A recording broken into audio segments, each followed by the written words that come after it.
What's happening? You got the Retro Gaming Hippie coming at you with another game review, and today we're going to take a look at a D&D game on the Sega Genesis, Warriors of the Eternal Sun. Now, I didn't know that this existed back when I played a little bit of Genesis. I am a huge fan of course, role-playing games and Dungeons & Dragons in general. So when I heard about this, I was pretty excited to get it and fire it up and give it a shot. And we'll just say that even though I played this all the way through and finished it, a few months back, I picked it up again and just started playing through it again before I did this review. It's actually quite disappointing for a role-playing game. Even though it is D&D, it does carry that to it. For a game being released in 1992, which this was on the Sega Genesis, it really lacked a lot of the mechanics that you would see in games such as the Phantasy Star series on the Genesis, or even some of the Gold Box games that were available for the computer at that time. Now, I understand computers can do a lot more, but overall, I was really kind of let down with this game. The only worst game I think that I played that's Dungeons & Dragons theme-oriented would be on the 3DO, which maybe one day I'll fire that back up and show you what that debacle looks like. But for now, we're going to show you what this looks like on the Sega Genesis. I'll show you a little bit of the character creation, which I was definitely lacking for the most part in this, and then a couple of different combat gameplay things that they do have going on in this game that are different. One being overland combat and one being dungeon combat, which are inherently different in this game and something different that I hadn't seen in a D&D game before. What are some of the good things about it? Well, it is Dungeons & Dragons, so you got that kind of theme that you're familiar with. The music is mediocre at best. It does vary between the one city that you're involved in and some of the different lands you go to. It's kind of really grindy to try to level up and get special abilities and spells. The only thing about character creation I did like, which is one of the things I love about the D&D games and a lot of the other role-playing games don't give you, is the ability to change the name of the characters in your party and make a party that's named of characters you like the most. For me, being wrestling-oriented characters, of course, I have Macho Man, the Ultimate Warrior, Vince McMahon, and things of that nature. But other than that, it's really kind of lacking. But let me fire this game up and we'll give you a little look at it, and then we'll wrap up the show at the end.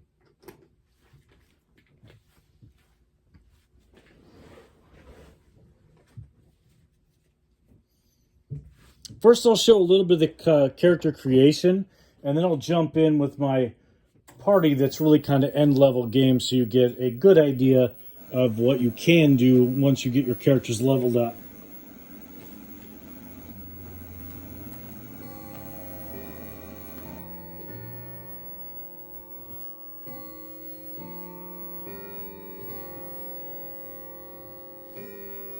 (1992).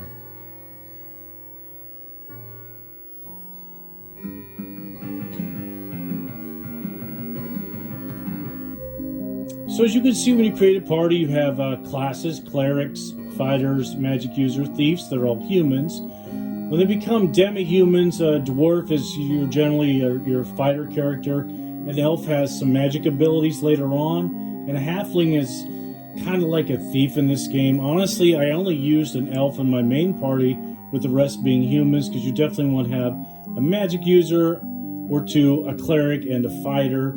Thieves were kind of mediocre. Elves could also detect traps, but overall, there really wasn't much use, in my opinion. You could change their outer color: red, blue, green, and yellow, which is pretty mediocre at best.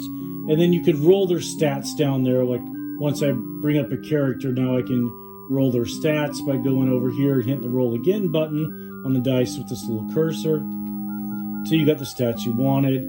You get a nice little window of what they look like, and of course you could name them yourselves with quite a few characters. But I want to show you a little bit more advanced gameplay, so we're going to get off of this, and we're going to load up one of my character screens that was further in.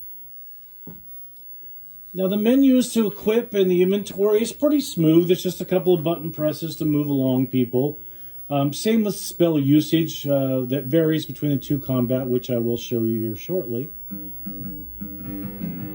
Now, keep in mind, this party I'm going to show you is it's end game, so they're definitely high level and most of the spells that they have. And weapons. First is overhead combat. I'll try to show what that looks like. We all are follow the leader.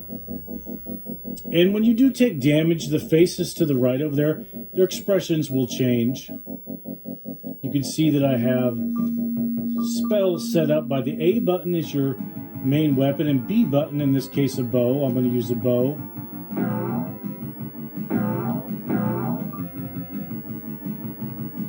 Or I'll use a spell, Entangle, which will trap one of them so they can't move. And in overhead combat, Fireball, you got to be careful because it has an area of effect. And in indoor combat, it's even worse. You got to be really careful about spells like lightning, and I'll try to show you that here in a minute.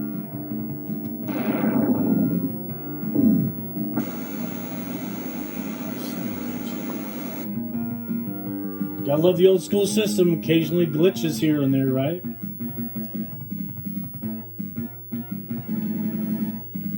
So like I said before, A button is your primary weapon and B button is your secondary weapon or spells, depending on your character. And it's pretty easy to change that. Even in-game, I can hit the start button. I can go to inventory. And with that character selected, I can change these spells to their B slot or A slot, along with the weapons they're carrying or items. I can also change the characters by C button. So the menu screens to vary your abilities is pretty smooth in my opinion.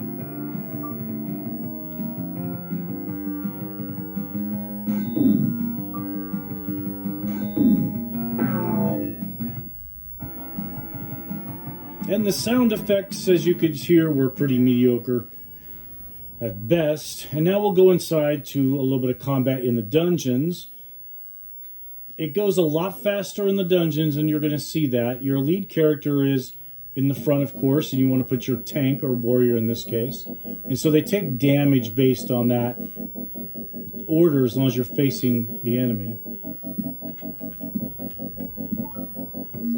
Another good thing about the dungeons is that if I feel like I'm lost because everything looks the same, I can hit the start button, bring up a map, and you can see where you're going and where was maybe a dead end or where you haven't been. Now, when you get out of the dungeon or come back in, that goes back to being blank again. But for the most part, while you're in here, that's kind of nice. You can rest inside the dungeons as long as there aren't monsters around to rejuvenate spells and also change your spells and heal up your party. You can do that outside as well, and you can save anytime you want outside as well, but you can't save in the dungeon. Now, like I said, dungeon combat is first person perspective, and it goes real quick, so I'll try to find some enemies to give you an idea.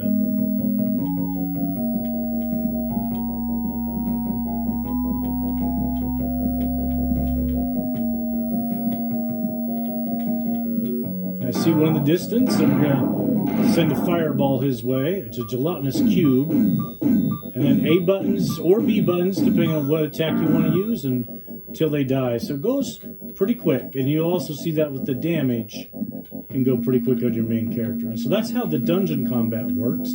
Just something kind of different for games of this genre.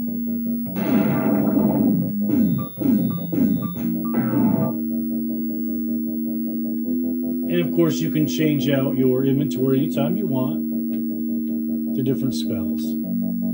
So let's wrap this up. I think I've shown you enough of this game, and I'll give you my final thoughts.